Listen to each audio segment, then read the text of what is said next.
Andrew Wilson School's Modern Women on Why Guns Are Not Equalizers. Champagne. You're right.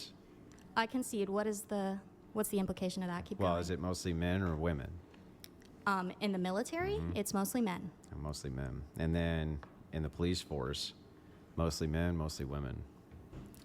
I guess it's mostly men. Mostly men. In fact, can you think of a single enforcement agency which is not mostly made up of men? I don't know, maybe the Environmental Protection Agency? The EPA? That's an enforcement arm of the government. Do they actually have an enforcement wing? Because like the IRS does, the IRS has an enforcement arm of the IRS. They carry all 9 yards, but that's mostly the agents there, mostly men too. I'm pretty sure the EPA has to handle permits for businesses that are like polluting a lot. Yeah, that wouldn't be enforcement though. That is enforcing a law. It's not enforcement. That is enforcing a law. How is it enforcing? If there's regulations on how much emissions a company can have, and the EPA is tracking their emissions and charging them or otherwise punishing them, putting them out of business, etc., for breaking those rules, then it's an enforcement of a law. So if it's enforcement, this requires force that's entailed in the word enforcement. Yeah, and So what force are they using, or are they appealing to another branch to use force? they're using the institutional force that's Yeah, but within if the a business agency says from the no, government. we're going to keep dumping our oil in this lake, right? Does the Who do they EPA call? themselves actually come out and physically stop them from dumping the oil in the lake, or do they just send them a strongly worded letter? Is the question. Probably a strongly worded letter. I think eventually people might come out and do things physically, and yeah, those people would probably be men, but I don't see the point of your argument. It's just That's the argument. That's the base and the root of the argument. Can females appeal to force by themselves with no help of men? Right? That's the argument. Can they do it with their own enforcement?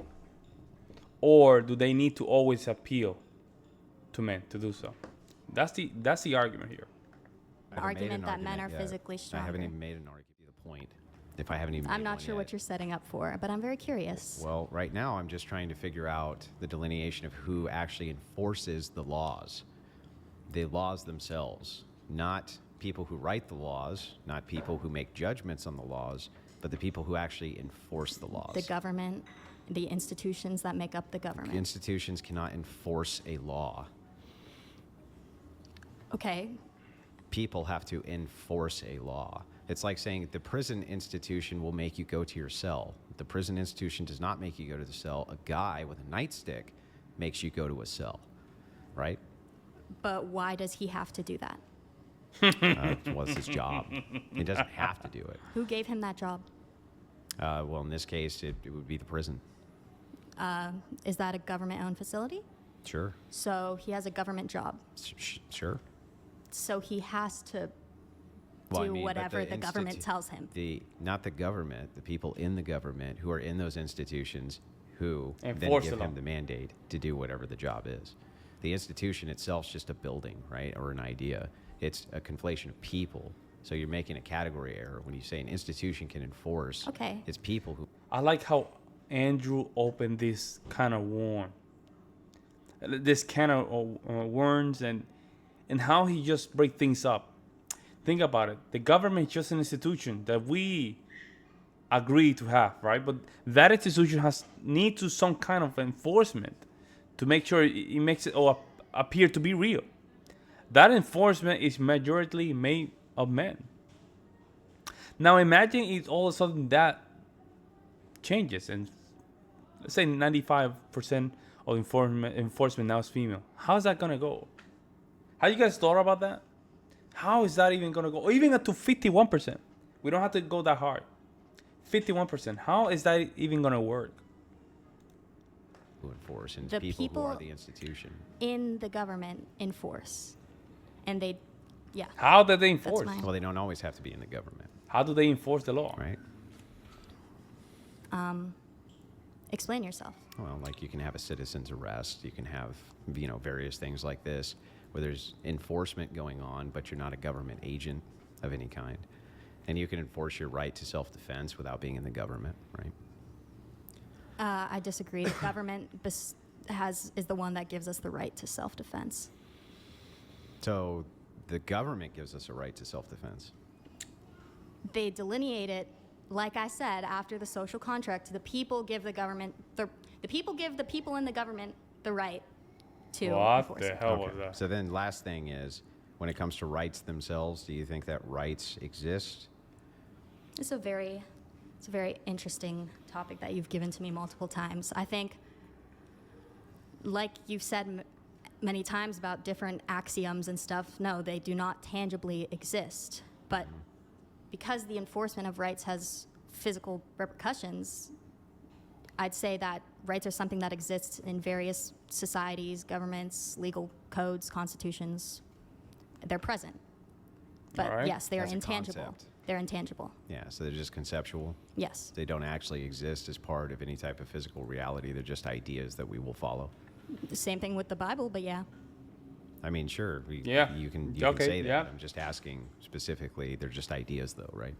Yes, just like the Bible, it's just ideas. Okay. It's just Exactly. ideas, so- I don't know why she's saying that. Like, sure, let me just give you applause for that. That make no difference to his point. Like, I don't know why she said that. If that is the case, then these ideas for rights, which do not exist, and then these men who are mostly enforcing these rights who do exist, men, you would say, would be the rights enforcers.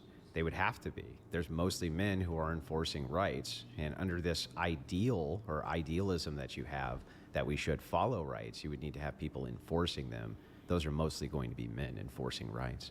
I feel like we've talked in a circle here, and I think the fundamental disagreement is that I believe women are just as capable of men as enforcing rights, and I don't think that physicality is a valid enough argument to argue against it. So then can you tell me why it is that there's never been a case in the history of all of mankind where women have collectively enslaved, or men, but men have always been able to collectively enslave women?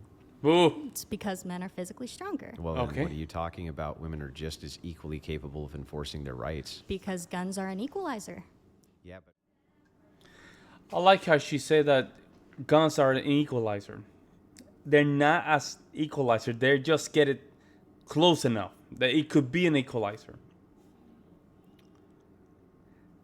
The gun is just an extension of the person, right?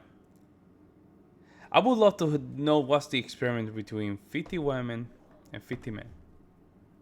50-50. See what happens. See what happens. And we already saw in some of these shows, like the Bear Grill, I think it's the one for the Survivor. That was very interesting, man. The men were literally just conquering the land. They were eating very well. By the end of the episode, they were very happy. No help at all. They were catching fishes, and females, on the other hand, they were just trying to just wait for the savior. Only you can tell that they were just waiting for the savior to come and give them water and food. You can tell they were grabbing pigs as pets. The only pigs that they have in the island to just have some food, and you can tell it was the production trying to give them a reason to survive. Like, this is what happens when none of these ideas are just tested. It just becomes like a talking points that probably make sense, but do they? we've already distinguished that they don't make you equal to a man just because you have a gun. We disagreed there. Okay, well then can you explain how somebody's better apt and can carry far more ammunition and handle a weapon better, how it's equal to a person who cannot? First of all, like we said, there are many exceptions to that case. There are many women who could probably carry more ammunition than a small, weak man. Yeah, but those would be exceptions which would make the rule that most women are not as good at it as most men. Also, women do not make guns. They don't create them. They don't manufacture them. They don't draft them. They, for the most part, stay completely out of the industry. There's almost no women working inside of the gun industry as far as the production end of it goes. Some It's in the heavy. sales end, but they don't even produce the weapons. So same thing when you're talking about tanks. Tanks also require a higher amount of physical lot of strength. male tank crews are going to do better than female tank crews. And this is because you have to put on treads and you have to put in shells and you have to carry heavy shit. So it's not really just saying, well, a woman can carry a gun. I don't really understand the argument because, yes, men also carry guns but can do so much more than that with the guns.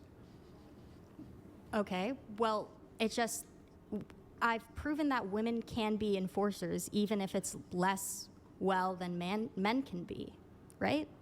Would you concede yeah, but to then that would mean, if that's true, that men can utilize force even against enforcer women and take away their rights. That's the point. So do you think like a man who is able to escape the grip of a female police officer, you think he's just going to be free for the rest of his life and never get a right, never get it enforced onto him?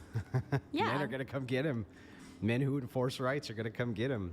But generally speaking, yeah, women and men cannot equally enforce rights. There's no, I mean, We saw it in New York, that famous video about 3 female police officers in New York City. They were trying to arrest a guy. 3 of them, they couldn't. 3 of them, even 2 females, they couldn't arrest 1 female, bro. They couldn't arrest 1 girl. So you're telling me that we're paying this amount of money to each female, probably hundreds of thousands of dollars, 120, 6 figures in most of the cases. To when it comes down to enforcing the law, and you know what's crazy? A lot of these females, there's always hanging around with a guy. You know why? Because females alone cannot enforce physically. They can enforce the law physically. They can't, and there's not in their nature. You think they're gonna stop a guy that's 220 pounds? That guy probably is gonna, I'm not gonna say anything, but it's common sense, folks. There's never even been an example of it, ever. It's never happened once. So my argument would be to you that if tomorrow, collectively, men said women have no rights, they would not. And if collectively women said men have no rights, they still would, because women would be unable to enforce that mandate, whereas men could. That's false, because they could at least partially enforce it. There'd be a war between the genders if we can both own guns. They're gonna I don't lose. think that there would be. As if you take a look at some of the historic examples, including overseas, there have been many instances where women can own guns and have guns. But if men take their rights away, what good are your guns? What are you going to do? Collectively, women, there's no possible way for them to put up a fight against men. It can't be done. And do you think men would take women's rights away tomorrow? They do it all over the world all the time, don't they? Then why don't they do it here? Well, so this is a conflation of two different questions. Whether or not they do it here, we're arguing right now on if they could do it here. Yeah, that's important. If they could do what? Sorry, I got. If they could collectivize and just take away women's rights. Say, you know what? F this.